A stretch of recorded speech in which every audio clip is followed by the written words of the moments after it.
Hello, everyone. Welcome back to the Abyss. Sorry about our absence. Things were crazy. Happy belated Father's Day for all the fathers out there that we missed last week. Mm-hmm. We are drinking an ice cold, crisp Modelo. I've never had a Modelo before. You've never had a Modelo? I've never in my life. Have you ever had a Mexican beer? Yeah. What Mexican beer? Pacifico? Okay, that's pretty good. Yeah.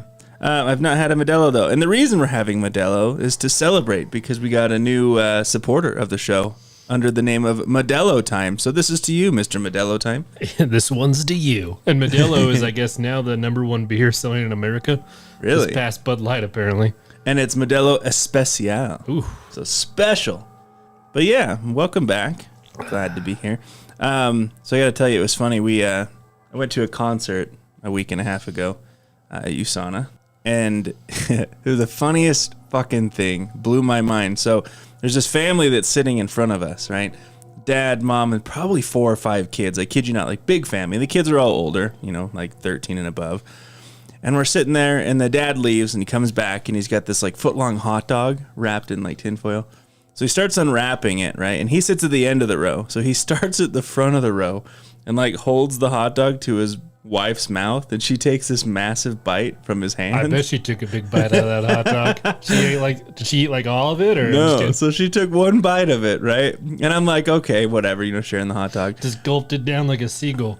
But then he does the same thing to the kid next to her. He just took bites, huh? They took bites down the row, dude. But like, by the time I got to the third kid, they're like, no, I'm good. Like, some of them like denied the bite. So by the time he gets to the end of the row with this hot dog, he's got like 2 bites of it. Yeah. It freaked me out. It's the hot dog quad, man. It's a regular thing. But I mean, look, the thing is, it's probably like a $9 hot dog. Because, concert food's expensive, fed a whole family. Hot dog. Yeah. So that was, I don't know. And the whole time, like, I was texting my uncle and stuff, like, hey, should I go get us a hot dog to split? And I got a corn dog at the end of the night. I'm like, hey, do you want a bite? Should we just move it down the line? So we were joking the whole time. So that was funny. Kind of freaked me out a little bit, but Yeah. I stayed at a fancy little hotel in Park City on Father's Day. Ooh, fancy. And I found that there was like water damage in the ceiling. And I had the maintenance guy come look at it. And he's like, oh, everything's fine. Because it was water from the hot tub upstairs, so everything's fine. I'm like, no. I'm like, I don't want to stay at this room. I'm like, you're crazy. I'm not going to say the name of the hotel, but they ended up moving my room. But I was just like, are you serious? I wonder if my wife stayed at the same one. Like, would you be comfortable with that? Does water damage on the ceiling of your hotel? With a hot tub above you? Yeah. No. It's like, oh, it's fine because it's chlorine water. That can't get moldy. No. No, my wife had something similar in Park City where her and some of her girlfriends stayed, and there was definitely water damage from the top, and it was like leaking or something. It was bad. I wonder if it's the same fucking place. They just haven't fixed it. They're like, no, we're good. It's chlorine water. It'll never get moldy. Shut the fuck up. You could have drink it. Just leave it alone. You're gonna be okay. It's like clean someone water. was in that water. You don't know if they were dirty. Just getting hot tub, bunch of ass water. Good Lord. So what did they do? Did they knock off some money, or did they upgraded my room. Oh, hell yeah. Yeah, I'll take it. It was like a fancy room we stayed in that night because it was like a... I know, you sent me a picture by the fireplace. I'm like, where is the room they upgraded. Like, we went above that. Oh. Yeah. Wow. You're like, this is my living room. I'm like, I've been in your living room. That is not your living room. Don't fucking lie to me. Just a whiskey. Yeah, I know. You're like, I'm like, Happy Father's Day. You're like, here you go. It was good, man. Like, where the fuck are you? That was a good weekend. All right. So we're jumping back into the serial killer series. Ooh. I know everybody just loves this. We were going to have a clip, but I couldn't find the Kiss My Ass from Gacy. So maybe I'll try to find it in another episode. We'll play it randomly. Yeah. Kiss my ass. And most of mine, I think all of them actually were like a long time ago. So I don't think they actually had any recordings. So, but yeah, episode 3, serial killers. I know that's a big thing. People love to talk about serial killers. So we'll jump into the next 5 states. We've got Georgia, Hawaii, Idaho, Illinois, Indiana. It's so hard for me to say that without singing that stupid fucking song from elementary. It sticks in your Illinois, Indiana. Head. Okay. But I'll start with Georgia, with a man named Wayne Williams. Crazy fact about Georgia, though, that I stumbled across before we do jump into serial killer. It's ranked 9th in terms of most serial killer victims, with a total of 409. Oh, wow. Georgia. Like, would you think that out of all Not 50? really, Yeah, the southern states have a little bit more poverty, so maybe that breeds violence. I don't know. No, could be. So, yeah, I just thought that was wild. But the murderer that I'm going to be covering today for Georgia is Wayne Williams, also known as the Atlanta Monster. I like some of the names we have for this. Oh, one of these ladies' names is hilarious. Oh, or no, wait for mine. it's the third one. Yeah, it was hilarious. I laughed a little bit. All right, so jumping in here, Wayne Williams was born on May 27th, 1958, to Homer and Faye Williams, who were both teachers.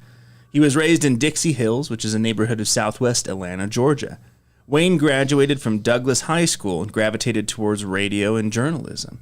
He constructed his own carrier current radio station and frequented stations WIGO and WAOK, where he befriended several of the announcing crew and became a pop music producer and manager. So it's actually a little different than your normal serial killer start, right? I don't know, though. A couple of them that we've had were like, hey, he was like an electrician. He was a basketball player. People really loved him. Like, I've had a lot of electricians.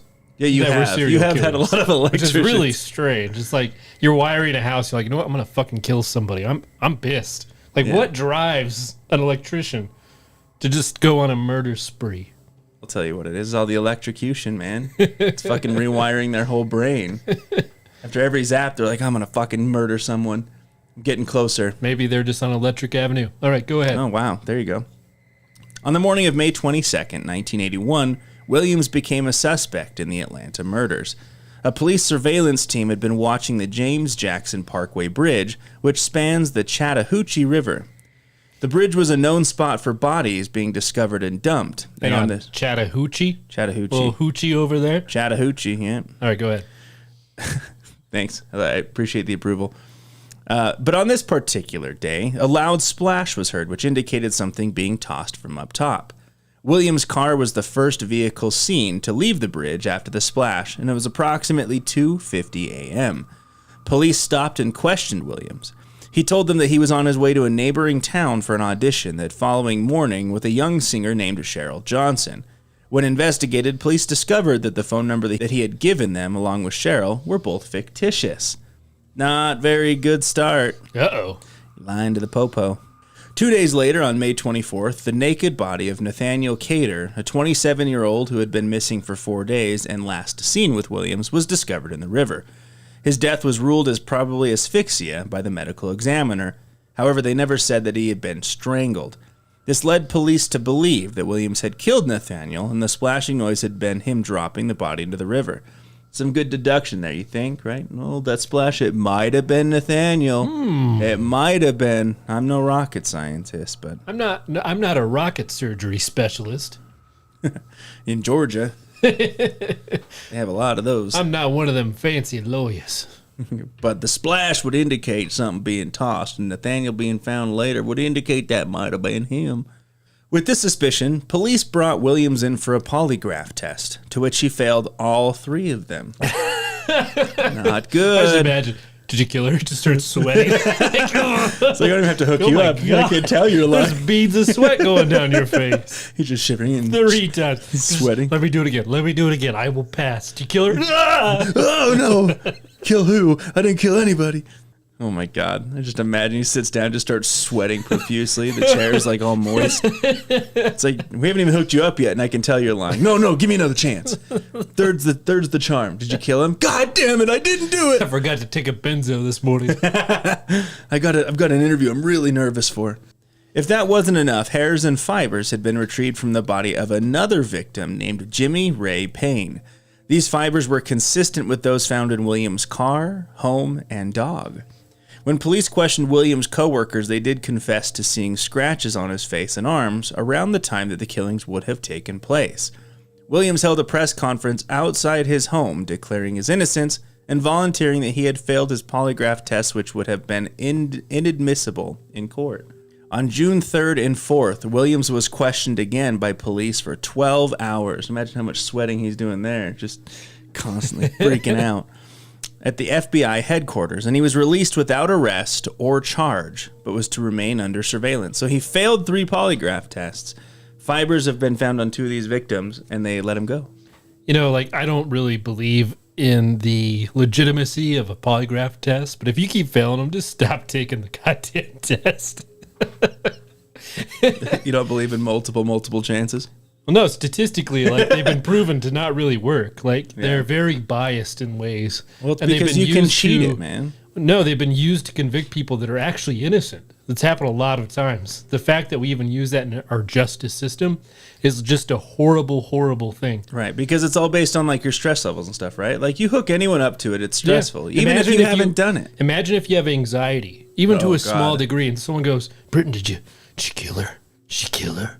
And then, like, I'd get nervous. There's like three burly men over you, like, did you kill her? You killed her, didn't you? The police aren't necessarily your friend, or like the prosecutor. They're trying to find and get whoever did it, but they might be overzealous. They might be biased and think you did it, and they might, they might just try to convict you just because of their biases. I don't know. Yeah, no, it makes sense. On June 21st, 1981, Williams was arrested for the murders of Cater and Payne. His trial began on January 6th, 1982 in Fulton County. The trial lasted 2 months, and during this time, prosecutors matched 19 sources of fibers to his victims from his home and car, bedspread, bathroom, gloves, clothes, carpets, dog, and an unusual trilobal carpet fiber. Among these findings, witness testimonies also placed Williams with several victims when they were alive, along with his inconsistencies of his accounts on his whereabouts. So, I mean, everything's stacked against him. I mean, minus the fucking polygraph test. Everyone's like, no, he was with them before they died. And every bit of evidence clearly shows that you were the one who killed him. Your dog is all over this person, my guy. It was definitely you. He was in your bathroom. Williams took the stand in his own defense, but alienated the jury when he became angry and combative. At roughly 12 hours of deliberation, the jury found him guilty on February 27th for the murders of Cater and Payne. He was sentenced to life imprisonment, and when he became a suspect, the killings suddenly and mysteriously stopped. Wow, weird how that happens. In the late 90s, Williams filed a habeas corpus petition, which is basically saying, it's like I can't remember the exact verbiage, but it's a retrial based on the misuse of evidence. And requested a retrial, which was denied by the Superior Court judge. In early 2004, he sought retrial again with his attorney, arguing that the law enforcement officials covered up evidence of involvement with the KKK, and that carpet fibers purportedly linking him to the other crimes would not stand up to scientific scrutiny. A federal judge rejected the request for retrial on October 17, 2006. So here's the thing, right? This guy allegedly killed 2 people. So why is he on this list, right? The most infamous. You got to kill more than that. Georgia. Probably because they found more bodies, didn't they? Right under the peach trees. So you might be asking yourself, how did he end up on this most notorious killer in Georgia with just 2 victims?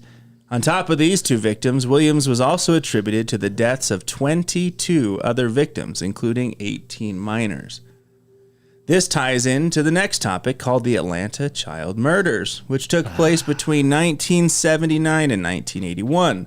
Over this period of time, 28 children, adolescents, and adults were murdered. Protect the children, man.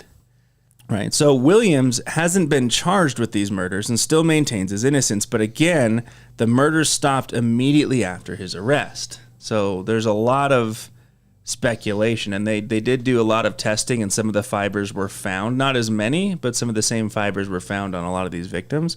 In March 2019, the Atlanta police reopened the case with the hopes that new technology would shed some better light on this case and lead to an actual conviction. In July 2021, so not too long ago, DNA had been identified and sampled in 2 cases that will be subjected to additional analysis in a private lab. So just a quick trigger warning here. Obviously, we're talking about the murders of children, but I wanted to kind of comb through what had happened during this grisly time frame. In 1979, Edward Hope Smith, also known as Teddy, who was 14, and Alfred Evans, known as Q, not Teddy, man, was 13, Teddy. Both disappeared. I know, Teddy's it's just like a genuine name. Teddy. I've never met every Teddy I've met is a good dude. Exactly. Their bodies were found in a wooded area with gunshot wounds. 14-year-old Milton Harvey and 9-year-old Yusuf Bell were the next victims. Yusuf was found with wounds on his head, and cause of death was strangulation. 1980 saw the deaths of 13 children: Angel Lanier, Jeffrey Mathis, Eric Middlebrooks, Christopher Richardson, Latanya Wilson, Aaron Weich, Anthony Carter, Earl Terrell, Clifford Jones, Darren Glass, Charles Stevens, Aaron Jackson, and Patrick Rogers. 1981 saw 8 more deaths: Luby Geeter, Terry Pugh, Eddie Duncan, Larry Rogers, John Porter, Jimmy Ray Payne, William Billy Starr Barrett, and Nathaniel Cater. So he was linked to all of those because, again, as soon as he was convicted and arrested, they all stopped. So there you have it, the Atlanta Monster. Damn. We just found a chest full of eyeballs and teeth in your backyard. That's what the fuck is his name? Disturbing as fuck. Well, I was looking for a name, but you're not wrong. That's disturbing as fuck is what you're looking for there. Oh my god, bro! I was like, that's that's a little disturbing. No, that's disturbing as fuck. None of the eyeballs matched. They were all different. Oh my god, dude! Just took one eyeball from everybody. Maybe he has 2 chests, bro. Okay. Oh my god. Okay. All right. Now on to Let's go to Hawaii here. And my guy is called the Honolulu Strangler. That is a cool name. Like, I don't care. That's a cool name. Like, when you hear that, you're like, damn. It's like, I don't like what you did, but that's a cool name. Aloha, motherfucker. Welcome to Maui. You want some spam with that death? Right. Oh my god, dude. They're all found with spam in their mouth. During the mid-1980s, the Hawaiian authorities were faced with a sadistic serial killer who stalked the streets of Honolulu, leaving the discarded and strangled corpses of his victims in the wake. The first such murder was committed in the late May 1985, when a young woman went missing. Her body was later found, with her hands tied behind her back, and what would be a grim calling card of the Strangler. Over the next year, a further 4 women would be found raped and strangled by an unknown psychopath. But investigators were close to catching the elusive killer. Despite the arrest of a suspect, the lack of evidence linking him to the crimes resulted in his release, and the case has remained unsolved. The Hawaiian Islands are considered an ideal holiday destination, with the island of Oahu as its capital city, Honolulu a prime example of a sun-drenched utopia. Yeah, we almost went to Hawaii on a vacation together, Britton. Remember that? I know. I was so mad when it fell apart. I've only been once. I went to Maui with my dad. And it was good. Economy. One day I'd like to visit at least once in my life. We'll have to do like when we were on tour many years later. We'll stop in Hawaii for a tour date. However, during the latter half of the 1980s, a serial killer stalked the city for over just under a year and was responsible for the deaths of several women, all of whom were found strangled and dumped in various parts of the exotic island. The murders began on May 29th, 1985, when a 25-year-old Vicky Gale Purdy was reported missing by her husband the following day. Gary Purdy was an Army helicopter pilot and told police she had left on the evening of the 29th to go clubbing with friends in Waikiki. What a hell of a place to go clubbing, dude. In Hawaii? That's like the best destination. Right on the beach. The problem, though, is it's expensive as hell. Oh, yeah. I mean, what is it? Hawaii is like on another level, bro. Yeah, no, I know. Like, it's like $8 for a gallon of milk there. Oh, I know. Jesus. Yeah, when we went, because we had like an Airbnb, and we went to the grocery store for groceries, and I swear to God, like 2 days worth of food and drinks and stuff was like $250. But she failed to show and was last seen by witnesses getting into a taxi who drove her to the Shorebird Hotel, presumably to get into her car. She arrived at the hotel around 12 a.m., but nothing more was seen of her after that, and her car was later found in a parking lot by police. Later that day, her body was discovered on an embankment in Kihi Lagoon, a resort popular with paddlers. She was found still wearing her yellow jumpsuit with her hands tied behind her back. Upon further examination, it was discovered that she had been raped and strangled. Her husband was questioned about her private life and if she had anyone who would want to do her harm. Gary Purdy suggested there might be a link to her work at a video rental store. This store also dealt in pornographic movies, and it was reported that 2 women had been stabbed to death in 1984. Where do you work? At the porn movie rental place. 2 people got stabbed in the back. The investigation into Vicky Purdy's death provided no leads, and the pornographic lead given by her husband proved to be a dead end. So the next victim was Regina Sakamoto. A 17-year-old student, Regina Sakamoto, was planning on attending Hawaii Pacific University once she graduated from Lehua High School. On the morning of January 14th, 1986, Regina missed her school bus from Waipu and then telephoned her boyfriend to tell him she would be late.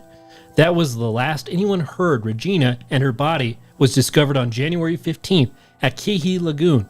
She was still wearing her blue tank top and white sweatshirt, but she was nude from the waist down. So he put both of them in the same lagoon, Kihi Lagoon, right? Yeah, they were both discovered at the same place, apparently. So we've got what's the word I'm looking for? MO. An MO. I wanted to answer it, but I couldn't think of it in my head. A match. Consistency. God, we've got it's fucking early. So another consistency is her hands had been tied behind her back, and it was later determined that she had been raped and strangled. Because of the exact same MO. Oh, there it is. MO. And that both victims were left at the same site. The police strongly believe that they were dealing with the same killer. You think? Coincidentally. Same lagoon, same location, same kind of They body. both took the left foot. Could it be the same person? Well, hang on. Let's not jump to conclusions. Hang on. You've got to weigh out all the options. Their teeth and eyeballs were missing. Coincidence? I think not. But maybe. 2 weeks later, on January 30th, 1986, another victim was found. 21-year-old Denise Hughes did not show up for her job where she worked as a secretary at a telephone company. 3 fishermen found her body in Honolulu stream on February 1st. Okay, so new location this time. Yeah, different location. Her decomposing body was wrapped in a blue tarp, and she was still wearing her blue dress.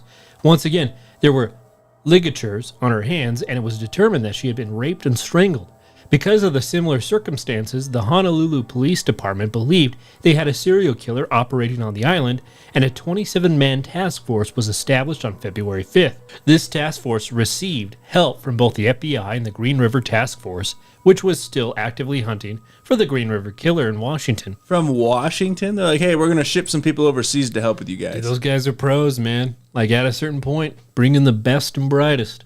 Flying on a helicopter, they get out with their fucking aviators. Like, we're here to find this fucker. Dun-dun-dun-dun-dun.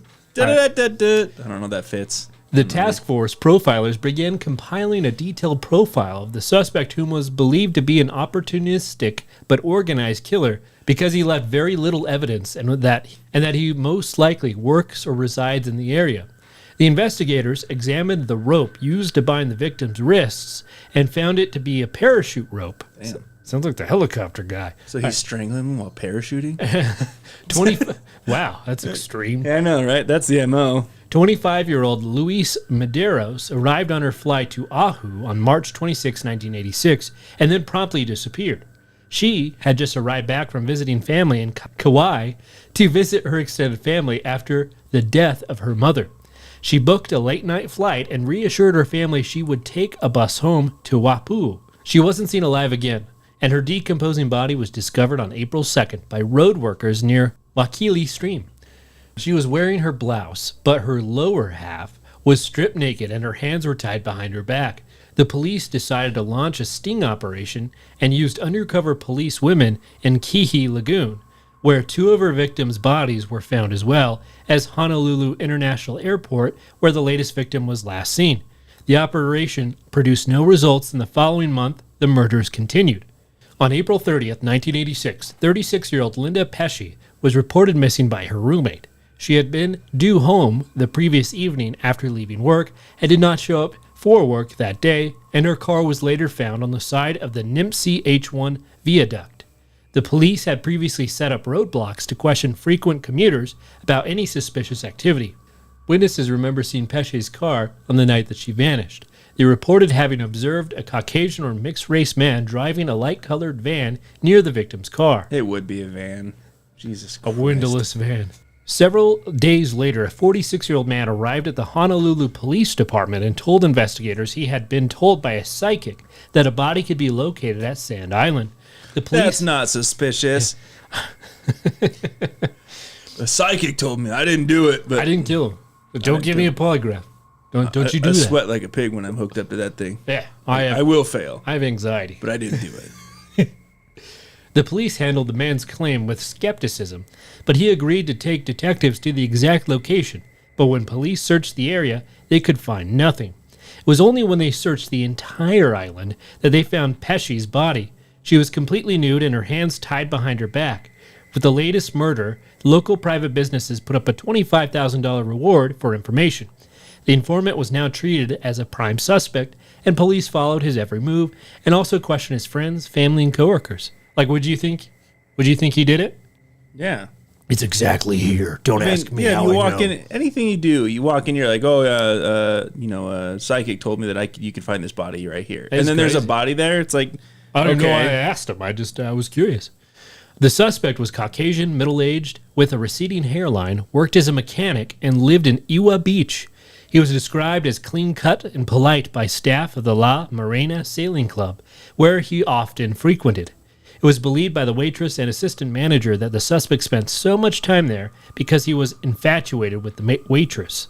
She recounted one evening when he offered her a ride home from work, but she accepted the ride from a local biker who she knew. Based on the circumstantial evidence of his knowledge of the location of the last crime scene, the suspect Howard Gay was arrested by police and brought in for questioning. His ex-wife and girlfriend claimed Gay was a smooth talker and recounted for detectives how he liked to have sex with them while their hands were tied behind their backs. Dun, Coincidence? dun. Think not. His girlfriend also told police that on the nights the murders were committed, the couple would have an argument and he would storm out of the house. He'd always come back with just Blood reels on on his hands. reels of parachute rope. He was also known to have once violently beaten up a young woman after she refused to take a ride with him. Gay was interrogated between 8 p.m. to 3 a.m., and despite failing a polygraph test, he was released due to lack of evidence. Jesus Christ, these polygraph tests are doing wonders. Some 2 months after the arrest of Howard Gay, a woman came forward and told police she saw Pesci's car the evening she disappeared and claimed that she saw Pesci with a man on the night of her murder.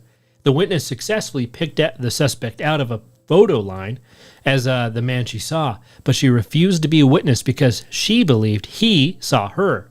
With no further evidence, the case went cold. So she's saying she saw Howard Gay. Right. So Howard Gay eventually moved to the mainland, and the killings abruptly stopped. What a coincidence. Wow. No further suspects were ever identified, and the murders attributed to the Honolulu strangler remain unsolved. Damn. Let's talk about some Idaho, shall we? Idaho. So Idaho housed Lyda Southard, also known as Lady Bluebird, Flypaper Lyda, and the Black Widow. She has a lot of nicknames, man. Damn, the Black Widow. Sounds like she killed her husbands. Because that's what Black Widows do. They kill their mate. I'm glad you found that out, man. So Is that true? Yeah, it's very Killed true. it. And you'll never guess why, man. It's a shock to everybody. So Idaho actually had a couple of murders to choose from. There was like, when I looked it up, there's like two that popped up. But we're going to go with Lyda because she has been credited as Idaho's and sometimes even the country's first woman serial killer. She's suspected of killing her 4 husbands, her brother-in-law, and her daughter. So without further ado, let's jump into it. Lyda Keller was born on October 16th, 1892 in Catesville, Missouri. She married Robert Dooley on March 17th, 1912, and they settled with his brother Ed Dooley on a ranch in Twin Falls, Idaho, and together they had a daughter named Lorraine in 1913. Tragically, Lorraine died unexpectedly in 1915, so just 2 years old, man. It's crazy. No. And Keller claimed that she had drank dirty water from a well. Ed Dooley died soon afterward in August 1915, with the cause of death ruled as ptomaine poisoning. Shortly after he died, Robert Dooley fell ill and died of typhoid fever on October 12, 1915, leaving Lyda as the sole survivor in the family. Now, how does that happen? How convenient. How does that happen? She was just very fortunate in an unfortunate circumstance. Right? So Lyda, shockingly, to the shock of everybody in a twist that no one saw coming, collected on the life insurance policy Lyda. of each person shortly after their death. Right? Now remember, this is back in like 1913. So like this is, I wonder if she would have been like one of the first to do that. Nah, man. Ever since there's insurance, people were killing people for it. Yeah, when did insurance become a thing, though? Dude, it's got it. I don't know, but probably a long time. I doubt it was like the 1913 first a policy ever long written. time, man. I didn't say the first. I said among the first, probably. But anyway, so she killed him and collected on the life insurance, right? Roughly 2 years after the death of her husband and entire family, Lyda married William G. McCaffell. Shortly after this, their 3-year-old daughter fell ill and died, prompting them to move to Montana. A year later, and you would never guess this one, McCaffell suddenly fell ill of what they suspected to be influenza. I'm starting to see an MO. Yeah. And he died in Montana on October 1st, 1918. The death certificate stated cause of death was influenza and diphtheria. In March of 1919, Lyda married Harlan C. Lewis, who was an automobile salesman from Billings, Montana.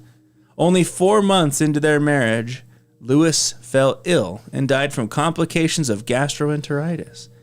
Lyda went on to marry a 4th time in Pocatello, Idaho, to Edward F. Meyer, a ranch foreman.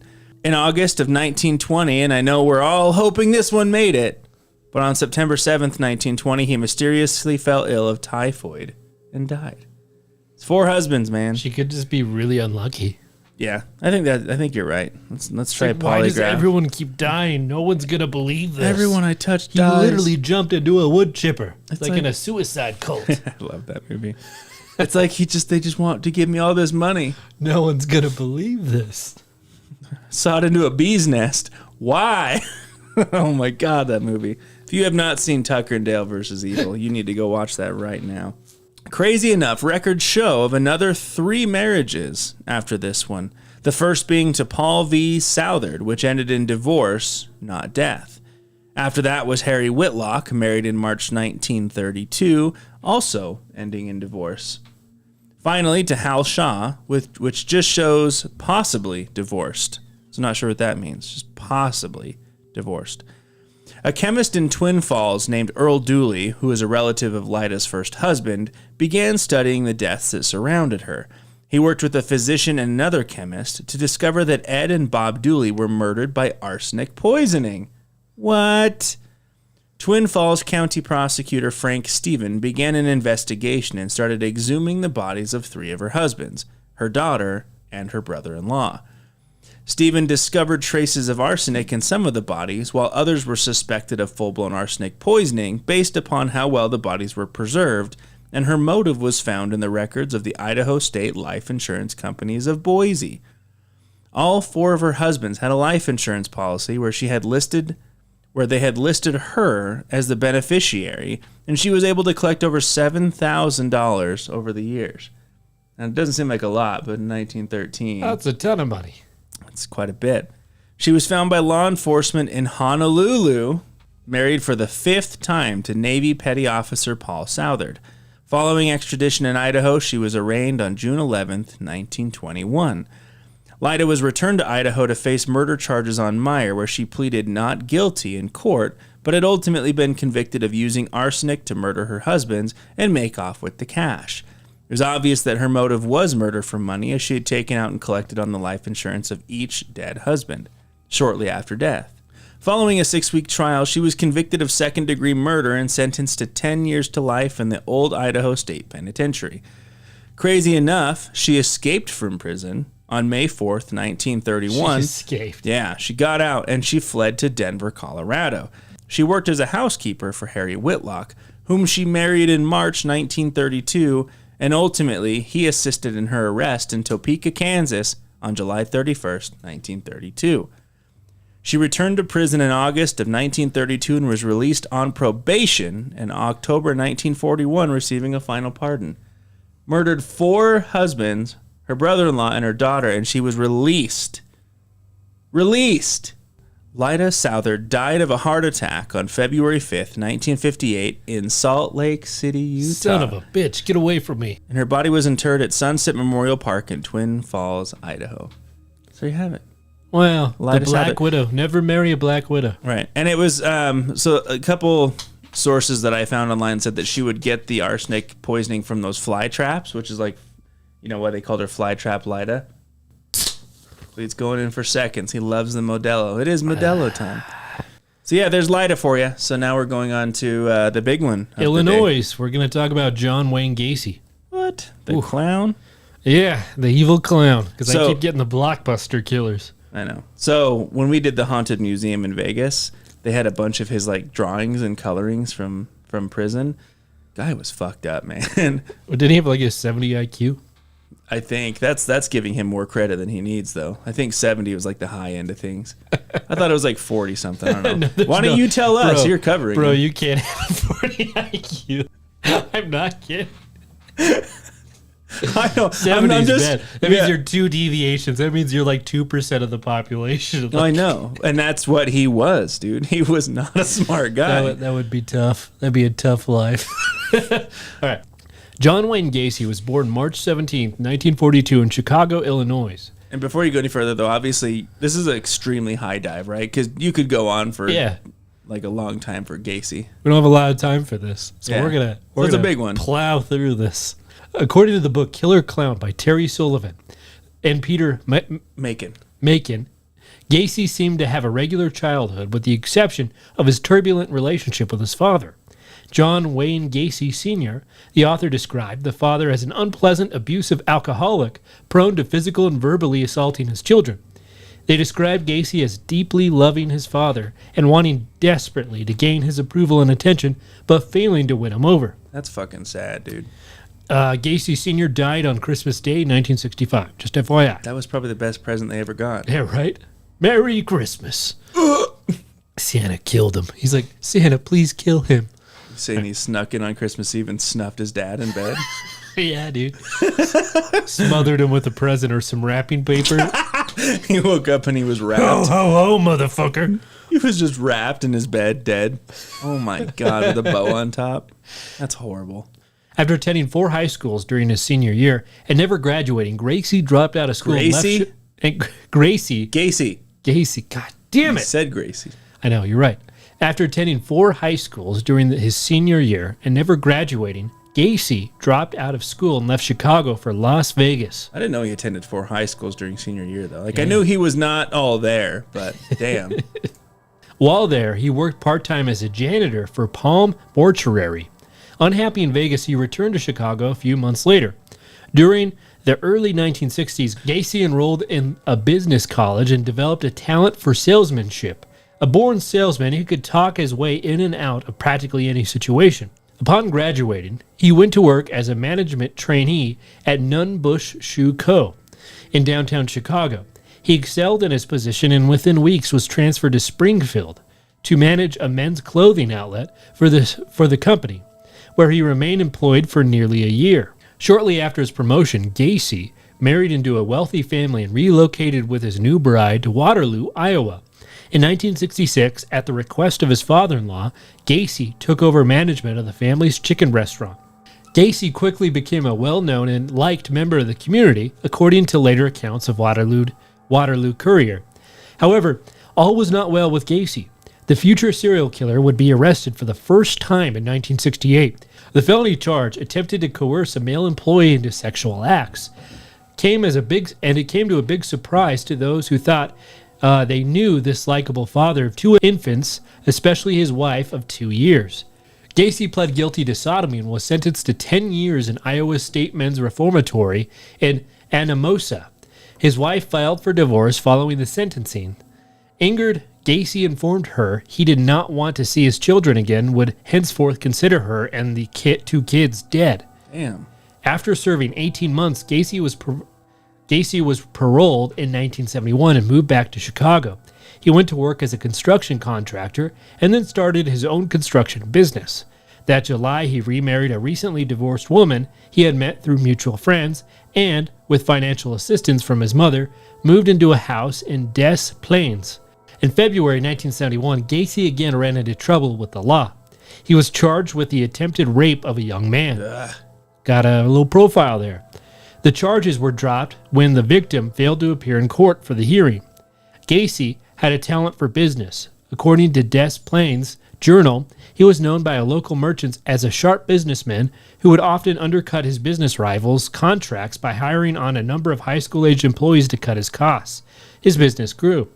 Gacy spent part of his leisure time hosting elaborate street parties for friends and neighbors, dressing as a clown, and entertaining children at local hospitals. He also immersed himself in organizations as the Jaycees and the local Democratic Party.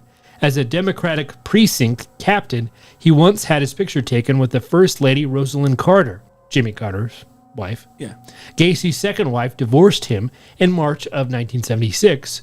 According to accounts in Harlan Mendenhall's book, Fall of the House of Gacy, Gacy's second wife felt she could no longer cope with the marriage due to her husband's unpredictable moods and bizarre obsession with homosexual magazines. The couple did not have children. On December 12, 1978, the police again focused their attention on John Wayne Gacy. Robert Peast, a teenage stock boy from the local Des Plaines pharmacy, had come up missing. Gacy was last seen with the boy prior to his disappearance.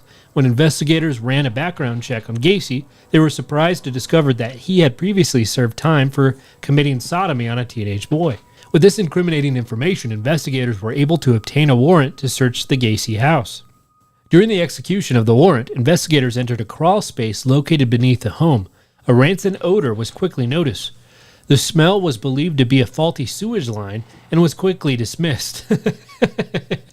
There's like a hand there. It's a sewage line. Yeah, man. Without any noticeable incriminating evidence, investigators returned to the headquarters to run tests on the evidence they seized. During a review of the items confiscated from Gacy's house, investigators soon realized that they had unknowingly seized a piece of critical evidence. One of the rings found at Gacy's house belonged to another teenager who had disappeared a year earlier. With this new information, investigators began to realize the possible enormity of the case that was unfolding before them. Following the discovery of their new information, it was not long before investigators were able to obtain a second search warrant for the Gacy home. On December 22, 1978, Gacy realized that his dark secrets were about to be exposed, confessed to the police, telling them that he had murdered approximately 33 men over the past 7 years. He also drew them a detailed map of the locations of 28 shallow graves under his house and garage. Further, he admitted to dumping 5 others into the Des Plaines River, Gacy told detectives. There are 4 Johns. He later explained that there was John the contractor, John the clown, and John the politician. The 4th person went by the name of Jack Hanley. Jack was the killer and did all the evil things. Good Lord. Gacy murder's trial began on February 6, 1980 in the Cook County Criminal Court Building in Chicago. During the 5-week trial, the prosecution and defense called over more than 100 witnesses to testify. The defense strategy was to establish that Gacy was insane and out of control at the time of the killings. To bolster this claim, the defense put on the stand a psychiatrist who had interviewed Gacy prior to the trial. After the closing arguments, the jury deliberated for only 2 hours before finding Gacy guilty of murdering 33 people. On March 13, 1980, Gacy was sentenced to die. Gacy was transported to the Menard Correctional Center in Illinois, and he would remain there for just over 14 years until he was transported to the Statesville Penitentiary near Joliet for execution. On May 9, 1994, Gacy sat down for his last meal, which was fried chicken, french fries, Coke, and a strawberry shortcake. Damn. Prison officials later described his demeanor as chatty, talking up a storm. In a phone interview shortly after his execution, he told a Night Tribune reporter there had been 11 hardbook books on me, 31 paperbacks, 2 screenplays, 1 movie, 1 off-Broadway play, 5 songs, and over 5,000 articles. What can I say about it? But of course he quickly protested, I have no ego for any of this garbage. Just after midnight, May 10, 1994, Gacy was executed by lethal injection. For his last words, Gacy snarled, "Kiss my ass." Dang. Yeah. Kiss my ass. Yeah. Okay, well, let's wrap it up with Indiana. So this is the nickname I was telling you about. Herbert Baumeister, also known as Herbert the Pervert. Herbert was an American businessman and suspected serial killer who resided in Indianapolis, Indiana. He was under investigation for the murders of over a dozen men in the early 90s, most of which who were last seen at gay bars. Herb Baumeister was born in Indianapolis, Indiana on April 7th, 1947, and was the oldest of 4 children, born to Dr. Herbert Eugene Baumeister, an anesthesiologist, and Elizabeth Baumeister. He was reported to have a pretty normal childhood. However, he began to display antisocial behaviors during adolescence. Friends of his would later recall his urophilia, which is the, Poop? love of piss, Ah, close. Damn it. and his ponderance of what it would be like to taste human urine. It wouldn't be that hard to figure out. It's kind of weird that he would speculate on that. It's like, I wonder what it would taste like. Well, try it. Herb also enjoyed playing with dead animals and urinating on his teachers' desks. What a fucking... Can you imagine coming in and just piss all over your desk? You're like, I quit. I'm done. You want a survey done? Here's my fucking answer. This is how you're running the place. This behavior caught the attention of his father in his teen years, and he sent him off for mental examinations, which led to the diagnosis of paranoid schizophrenia and antisocial personality disorder. That's too bad, man. He did not have a good lot in life. No. North Central High School, where he attended, was very sports-focused, which prevented Herb from being part of the cool kids scene, so he spent a lot of time alone and never dated. And when you put YouTube up, I'm sure you'll see his picture. He looks like a killer. Yeah. You Looks can like the throw guy- a football, you can catch a woman. I've never heard that before. I just made it up. That's good. Herb would attend a few colleges off and on, oftentimes for just a semester or two, only to drop out. As an adult, he would bounce between jobs, being described as having a good, strong work ethic, but increasingly odd behavior. He married Juliana, or Julie Sater, in November of 1971, and they had 3 children together. Julie recalled later that they had only been sexually intimate 6 times over the span of 25 years of marriage. He's got a 50% clip. I was going to say, she Wow. never saw him naked. Can you imagine they have 3 kids and 6 times, 50% of the time yields a child? Damn, dude. He's got some powerful stuff. Damn, dude. Powerful semen. I love how you said stuff right to semen. Thanks for clarifying. I was unsure of what you meant. Only 6 months after the marriage, his wife reached out to Herb's father to say that he was hurting and needed help, to which his father committed him to a psychiatric hospital for 2 months. Herb went on to successfully found 2 Save-A-Lot thrift stores in Indianapolis in 1988, which made him very wealthy, so he came out and started doing really well. One day in 1994, one of Herb's sons was playing in the backyard when he found a complete, partially buried human skeleton. What'd you do? Your son digs up a skeleton of someone you fucking murdered. Wait. What? This is his son digging in the backyard. So when he murdered, I missed some variables here. We're talking about murder, He explained to his son that it was one of his father's dissecting skeletons and that there was nothing to worry about. He stored it in their garage, only to bury it in the garden after cleaning out the garage at a later date. It's a fake skeleton. They grow in the dirt. Yeah, it's a dirt skeleton. This is where people come from. You grow from the ground, starting I'll go with the take care of skeleton. this. You just go into the house. Make sure you water it real nice. In the year 1991, Herb purchased a property called Fox Hollow Farm, which was an 18-acre property off of 156th Street and the Monon Trail in Westfield, Indiana. Suspiciously, cases that were linked to what they were calling the I-70 strangler started slowing down once this property was purchased and bodies were no longer being found. How convenient. Was this coincidence? I think we're running into a lot of coincidences with our killers today. Right.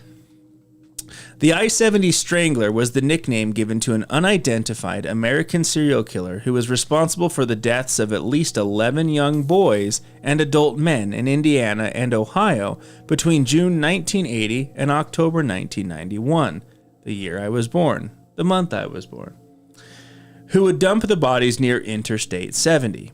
The killer would meet these victims in popular gay bars and other similar establishments within a 4-block radius of Indianapolis. Every victim had been found either partially clothed or completely naked, often dumped in rivers, streams, and ditches in the rural countryside, all of them being strangled to death. So all of the victims that he had, being found on the road, they ranged from ages 14 to 42. In 1992, police were contacted by a man named Tony Harris, who claimed that a gay bar patron calling himself Brian Smart more than likely killed a friend of his named Roger Goodlet. After some more investigations, police identified Brian Smart as Herb and approached him at his property, stating he was a suspect in the disappearances and wanted to search his home. Both Herb and Julie refused the search, but by June 1996, she became afraid of her husband's odd behavior and filed for divorce, finally agreeing to the search.